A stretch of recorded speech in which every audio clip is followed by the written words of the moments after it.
बहुव्रीहि समास के इस पाठ में आप सभी का स्वागत है। नाड़ी तंत्रियोः स्वांगे, इस सूत्र के द्वारा भी समासांत कप प्रत्यय का निषेध किया जाता है। बहुव्रीहि समास में समासांत कप प्रत्यय करने वाले अनेक सूत्र हैं। उनमें एक सूत्र है नद्रितश्च। उस सूत्र के द्वारा नित्य से समासांत कप प्रत्यय होता है। नदी संज्ञक शब्द है अंतावयव जिसका ऐसा जो बहुव्रीहि समास, उससे समासांत कप प्रत्यय करता है नद्रितश्च सूत्र।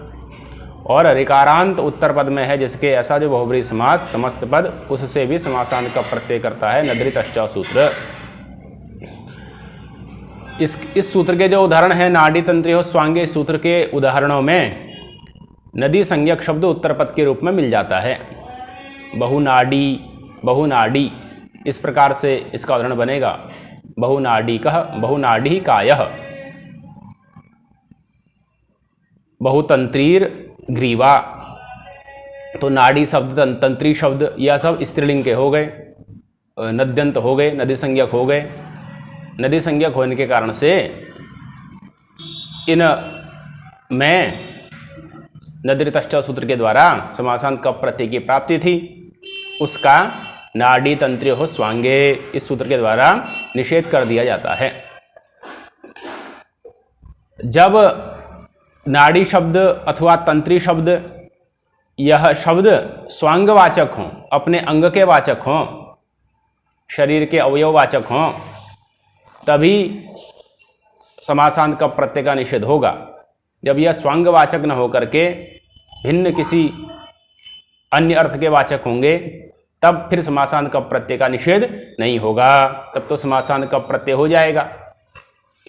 जैसे बहुनाड़ी कायः, इसका उदाहरण देंगे। बहुनाड़ी कायः, यहाँ पर जो नाड़ी शब्द है उसका अर्थ है नस, नाड़ी, जिसका वैद्य परीक्षण भी करते हैं। तो जो शरीर है वह कैसा है, बहुत नाड़ियों वाला है। तो यहाँ पर नाड़ी शब्द स्वांगवाचक हो गया।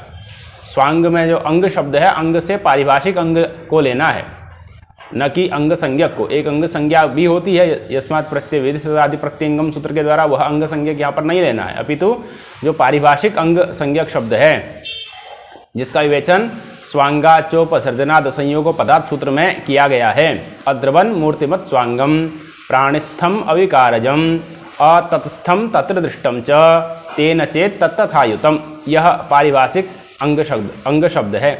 इसमें एक आया प्राणिस्थम, प्राणी में स्थित जो है, जो अवयव प्राणी में स्थित है उसको भी स्वांग कहा जाता है, वो अभी अपना अंग माना जाता है। तो जो नाड़ी है, नाड़ी तो अपने जो प्राणी है उसमें स्थित है, इसलिए नाड़ी स्वांग हो गया। ऐसे तंत्री है नस, वह भी प्राणी में स्थित है, इसलिए वो भी स्वांग हो गया।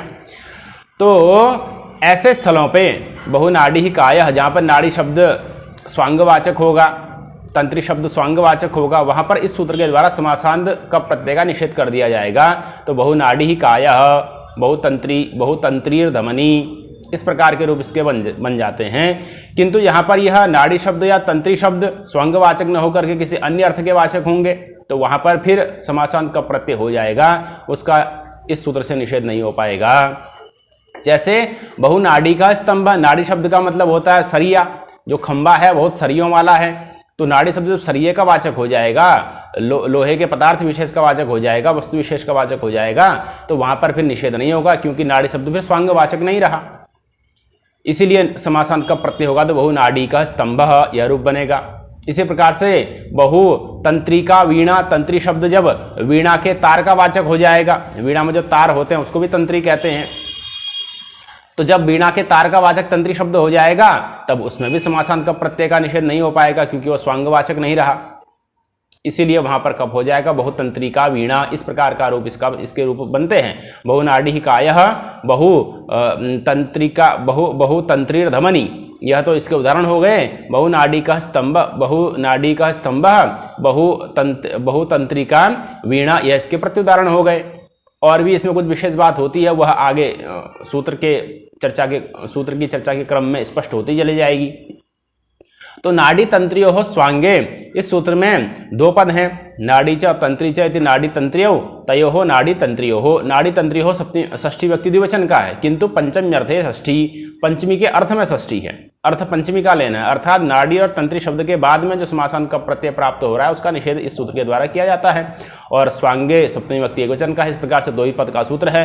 अन्य सब अर्थ कप इत्यादि ये सब ऊपर से पूर्वत यथावृत्ति अनुवृत्ति सब होती है और इस प्रकार से इसका अर्थ बन जाता है स्वांगे यौ नाड़ी तंत्री शब्दौ। स्वांगे यौ नाड़ी तंत्री शब्दौ, स्वांग अर्थ में, शरीरावयव अर्थ में जो विद्यमान जो नाड़ी और तंत्री शब्द, स्वांगे यौ नाड़ी तंत्री शब्दौ तदंतात कम न स्यात्, तदंत जो शब्द होंगे वो बहुब्रीहि समास में उनसे फिर कप प्रत्यय नहीं हो, यह सूत्र का अर्थ हो गया। तो इस प्रकार से अर्थ स्पष्ट है। स्वांगे यौ नाड़ी तंत्री शब्द, स्वांगवाचक जो नाड़ी और तंत्री शब्द, तदंत जो बहुब्रीहि समास का समस्त पद होगा अलौकिक विग्रहावस्था में, तो उससे फिर तदंतात कब न स्यात्, उससे समासांत का प्रत्यय फिर नहीं होता है, नहीं होवे, यह सूत्र का अर्थ हो गया। उदाहरण देते हैं, बहुनाड़ी कायः बह्व्यः नाड्यः यस्य, इस प्रकार से लौकिक विग्रह करना है। बह्व्यः नाड्यः यस्य, बहु जस बहुवी जस नाड़ी जस, इस प्रकार से लौकिक विग्रह हो जाएगा। स्त्रिया पुंवत सूत्र से बहुवी को पुंवत भाव करके बहु बन जाएगा, बहु नाड़ी, ऐसी स्थिति प्राप्त होगी। ऐसी स्थिति में अब यहाँ पर नाड़ी शब्द चूंकि नस का वाचक हो चुका है इसीलिए शरीरावयव हो गया। नाड़ियों वाला शरीर, जो हमारी नाड़ियां होती हैं, बहुत नाड़ियों वाला शरीर, इसका अर्थ है नाड़ी का वाचक हो चुका है नाड़ी शब्द, इसलिए उसको समासांत का प्रत्यय जो प्राप्त था नद्रितश्च सूत्र से उसका निषेध हो गया नाड़ी तंत्रियो स्वांगे सूत्र के द्वारा, तो समासांत का प्रत्यय नहीं होगा। तो बहुनाड़ी ऐसा ही बना हुआ है। अब बहुनाड़ी के ईकार को गोस्त्रीय सर्जनस्य से ह्रस्व हो जाएगा, तो बहुनाड़ी ही ऐसा बनेगा। काय को विशेष के रूप में इसलिए दिया गया है ताकि यहाँ पर नाड़ी शब्द स्वांग वाचक है, प्राणिस्थ जो नाड़ी है उसी का वाचक है, यह बताने के लिए ही यहाँ पर काय विशेष के रूप में दिया गया है। तो इस प्रकार से बहुनाड़ी कायः में समासांत का प्रत्यय नहीं हुआ। इसी प्रकार से अग्रिम उदाहरण है बहुतंत्रीर ग्रीवा बह्व्यः तंत्र्यः यस्याः, इस प्रकार से लौकिक विग्रह बनाना है। और बह्वी जस तंत्री जस, इस प्रकार से लौकिक विग्रह बन जाएगा। पूर्वत प्रक्रिया होकर के शुभलुक इत्यादि होकर के बहु तंत्री ऐसी स्थिति बनी है। तंत्री शब्द यद्यपि नद्यंत है, उसको नद्रितश्च सूत्र से कब प्राप्त है, किंतु नाड़ी तंत्री और स्वांगे इस सूत्र के द्वारा निषेध हो जाता है। क्यों? क्योंकि यहाँ पर तंत्री शब्द नस का वाचक है। बहुतंत्रीर ग्रीवा, ग्रीवा जो है, जो गर्दन है बहुत तंत्री वाली है, बहुत नसों वाली है। जिस व्यक्ति के गर्दन में बहुत ज़्यादा नसें दिखाई देती हैं उस व्यक्ति को हम कह सकते हैं बहुतंत्री, उस ग्रीवा को हम कह सकते हैं बहुतंत्रीर ग्रीवा। तो तंत्री शब्द नस का वाचक हो गया, स्वांगवाचक हो गया, नस तो प्राणिस्थ ही होंगी, तो इसीलिए यहाँ पर भी समासांत का प्रत्यय का निषेध हो गया, बहुतंत्री ही इस प्रकार का रूप बन गया। एक विशेष बात यहाँ पर यह है कि गोस्त्रीय रूप सर्जनस्य इस सूत्र के द्वारा यहाँ पर ह्रस्व नहीं होता है। क्यों नहीं होता है? क्योंकि जिस प्रकार से नाड़ी में जो ईकार था वह तो नीश का, वह तो स्त्री प्रत्यय का ईकार है, इसलिए वह तो आपका नद्यंत हुआ, स्त्री प्रत्यांत है ही है, स्त्री प्रत्यांत हो गया, नद्यंत भी हो गया। तंत्री शब्द में जो ईकार है वह ङीप ङीश ङीन में से किसी का भी ईकार नहीं है, वह तो ई का ही ईकार है। तो यहाँ पर तंत्री शब्द यद्यपि स्त्रीलिंग का है, लेकिन इसमें जो ईकार है वह स्त्री प्रत्यय जो होते हैं ङीप ङीस ङीन, उनमें से किसी का भी नहीं है, अभी तो औणादिक ईकार है। और उसका सूत्र है अवित्री स्त्री तंत्रिभ्य ई ही, इस सूत्र के द्वारा यहाँ पर ई प्रत्यय हुआ है और यह सूत्र स्त्रियाम के अधिकार में नहीं है, इसलिए इसे जो इससे होने वाला जो ई प्रत्यय वह स्त्रीलिंग का ई प्रत्यय नहीं माना जाता। समस्त पद, चूंकि समस्त पद तो स्त्रीलिंग का ही है, पूर्ण पद तो स्त्रीलिंग का ही है, तंत्री शब्द जो है वह तो स्त्रीलिंग का ही है, किंतु जो ई है वह स्त्रीलिंग का न होने के कारण से यहाँ पर जो इसको फिर हलियाभ्य दीर्घात सूत्र से प्रकृतं हल इत्यादि सूत्र के द्वारा सु के सकार का लोप नहीं हो पाता है, क्योंकि वह नद्यंत से परम ही करेगा। तो यहाँ पर इसके सु के सकार का लोप नहीं हो पाएगा क्योंकि ये स्त्रीलिंग का नहीं है, जो ई है वह स्त्रीलिंग का नहीं है। तो इस प्रकार से इसी प्रकार से अन्य भी अनेक शब्द हैं, प्राय 7 शब्द होते हैं जिनमें जो हैं तो स्त्रीलिंग के, लेकिन उनका ईकार स्त्रीलिंग का नहीं होने के, नीन में से किसी का नहीं होने के कारण से उनके सु का लोप नहीं होता है। इसका बड़ा प्रसिद्ध श्लोक है, अवि तंत्री तरी लक्ष्मी धी ह्री श्रीणाम उणादिषु अपि स्त्रीलिंग वृत्ति नाम स्वरलोपो न कदाचन। ये 7 शब्द हैं तो इनके सु का लोप नहीं होता है, इसलिए प्रथम व्यक्ति एकवचन में सु का श्रवण होता है। अवी ही तंत्री ही तरी ही लक्ष्मी ही स्त्री ही धी ही, इस प्रकार से इनका प्रथम व्यक्ति एकवचन में सु का श्रवण होता है।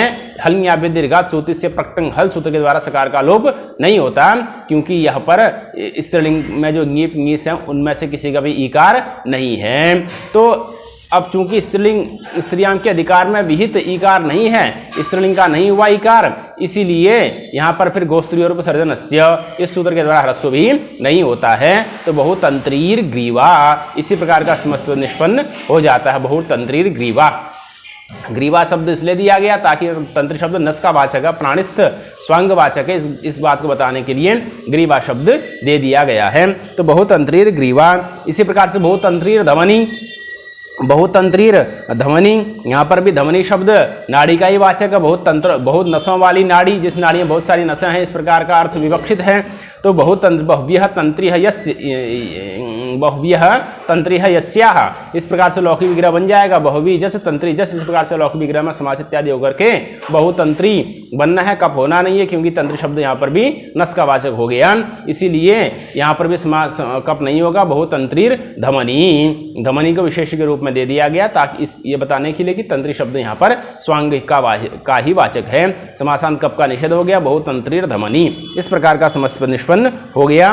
उसी को आगे और लिखते हैं, स्पष्ट करते हैं। स्त्री प्रत्ययान तत्वा भावाद ह्रस्वो न, भावाद ह्रस्वो न, हकार को झोन्यतरस्याम सूत्र के द्वारा धकार हो गया है, इसलिए ध्रस्वो न, इस प्रकार का समस्त पद, इस प्रकार का संधि युक्त पद यहाँ पर दिया गया है। तो स्त्री प्रत्ययान तत्वा भावाद ध्रस्वो न, कि यहाँ पर जो तंत्री शब्द है, बहुतंत्री ग्रीवा में जो तंत्री शब्द हैं और बहुतंत्री धमनी में जो तंत्री शब्द हैं, यह दोनों शब्द स्त्री प्रत्यान तत्वाभावात, इनमें स्त्री प्रत्यान तत्व का अभाव है, अर्थात स्त्री लिंग के ई नहीं है, इसलिए ह्रस्व न, इनको ह्रस्व नहीं होता है, तो दीर्घ ही रहते हैं। बहुतंत्री ही इसी प्रकार के रूप रहते हैं। आगे पदकृत्य करते हैं। स्वांगे किम बहुनाडिकः स्तंभः, स्वांगे किम, जहाँ पर ये नाड़ी इत्यादि शब्द स्वांगवाचक होंगे वहीं पर इनसे समासांत कप प्रत्यय का निषेध होगा।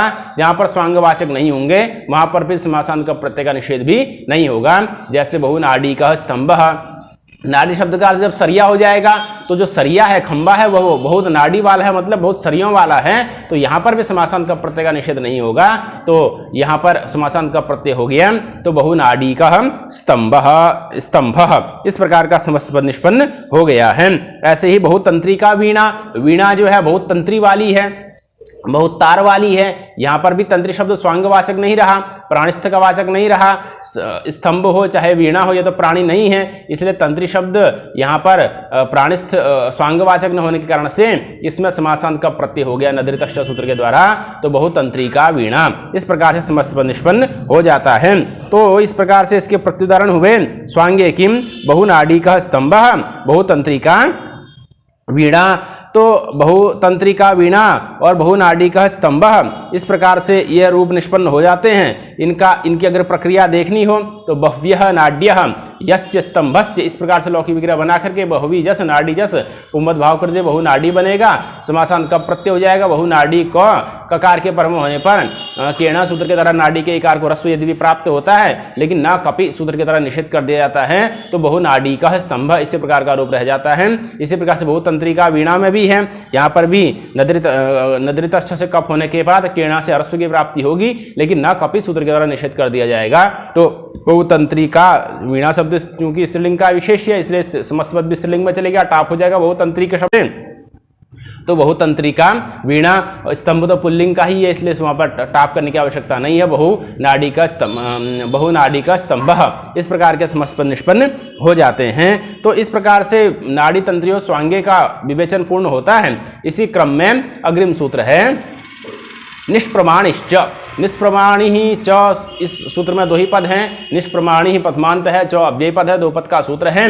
यह इस सूत्र के द्वारा भी कप के अभाव का निपातन किया जाता है। सिद्ध प्रक्रिया से निर्देशो निपातनम, जैसी प्रक्रिया युक्त शब्द सूत्र में आचार्य जी ने पढ़ा है, वैसी प्रक्रिया की कल्पना करके उस प्रकार के शब्द का निष्पादन करना ही निपातन कहलाता है। सिद्ध प्रक्रियस्य, सिद्धा प्रक्रिया यस्य शब्द स्वरूपस्य, असौ शब्द स्वरूप, असौ यस्य शब्द स्वरूप, यस्य शब्द स्वरूपस्य तत् शब्द स्वरूपम सिद्ध, तत् शब्द स्वरूप विशेषः सिद्ध प्रक्रिया, तस्य सिद्ध प्रक्रियस्य निर्देशः। जैसी प्रक्रिया करके सूत्र में शब्द बना दिया गया, वैसी प्रक्रिया कर उस प्रक्रिया की कल्पना कर लेना ही निपातन कहलाता है। तो सूत्र में आचार्य जी ने निष्प्रमाणी ही इस प्रकार का समस्त पद बनाया है, और इसमें बहुब्रीहि समास है, तो इसमें समासांत का प्रत्यय होना चाहिए था, तो उसका निषेध, उसके अभाव का निपातन किया जाता है। तो कप के अभाव का निपातन इस सूत्र के द्वारा ही, इस प्रयोग के द्वारा मान लिया जाता है। तो निष्प्रमाणी ही इस प्रकार का समस्त निष्पन्न हो जाता है। निष्प्रमाणी शब्द पट का वाचक है, ऐसा वस्त्र, ऐसा पट विशेष, वस्त्र विशेष जिसका अभी भी बुनना रूपी कार्य समाप्त हुआ है। निष्प्रमाणी में प्रमाणी शब्द है। प्रमाणी शब्द की सिद्धि कैसे होगी? तो प्रोयते अस्याम इति प्रमाणी, प्रोयते अस्याम, इस विग्रह में प्रोपसर्ग पूर्वक वेय तंतु संताने इस धातु से करणाधिकरणयोश्च सूत्र के द्वारा अधिकरण अर्थ में लिट प्रत्यय हो जाता है। तो इधर प्र वे का अनुबंध लोप होकर के वे बचा, प्र वे, और इधर लिट का यू आया, टकार चले जाएगा, उकार चले जाएगा, यू को अन हो जाएगा युवर्ण आको सूत्र से, और वे के एको आदेश उपदेश से आत्म हो जाएगा।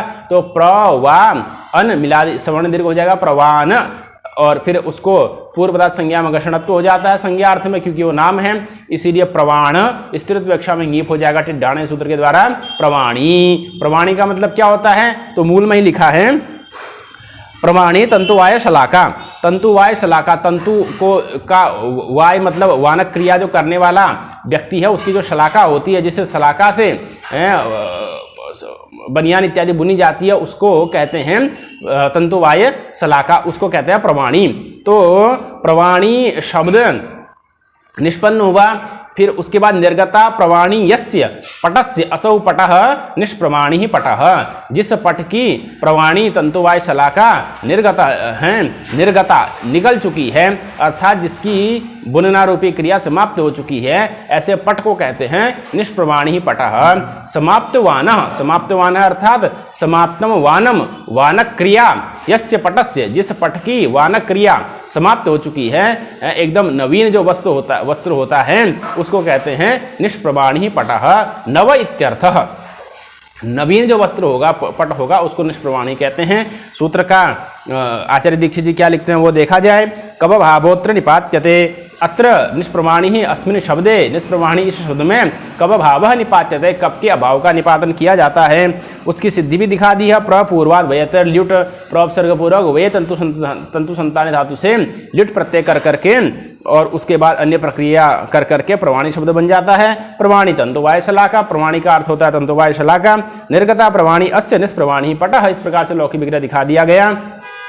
और यहाँ पर समास करने, इसका जब अलौकिक विग्रह बनाएंगे, निर्गतासु प्रमाणीसु, इस प्रकार से अलौकिक विग्रह बनेगा। और प्रादिभ्यो धातुजस्य वाच्यो वाच्योत्तर पद लोपः, इस वार्तिक से समास हो जाएगा, गत का लोप हो जाएगा, निर के रेप को ऋतु हो जाएगा, उसके बाद उसको शत्व हो जाता है इदिदु पदस्य चा प्रत्यय से सूत्र के द्वारा। तो निष्प्रमाणी ही इस प्रकार का रूप निष्पन्न हो जाता है। निष्प्रमाणी ही पटः। समाप्तवानः, समाप्तवानः अर्थात समाप्तम वानम, वानक क्रिया यस्य असौ समाप्तवानः नव इत्यर्थः, एकदम नवीन जो वस्त्र होता है उसको कहते हैं निष्प्रमाणी ही पटः। तो इस प्रकार से इसका विवेचन, निष्प्रमाणिश्च सूत्र का विवेचन भी पूर्ण होता है। अब इसमें समासांत विवेचन का प्रकरण पूर्ण हो चुका है। अब बहुब्रीहि समास से संबंधित कुछ विशेष विधान और अवशिष्ट रह जाते हैं, जिनका विवेचन अग्रिम सूत्रों के द्वारा किया गया है, और उनका विवेचन अग्रिम पाठों के माध्यम से किया जाएगा।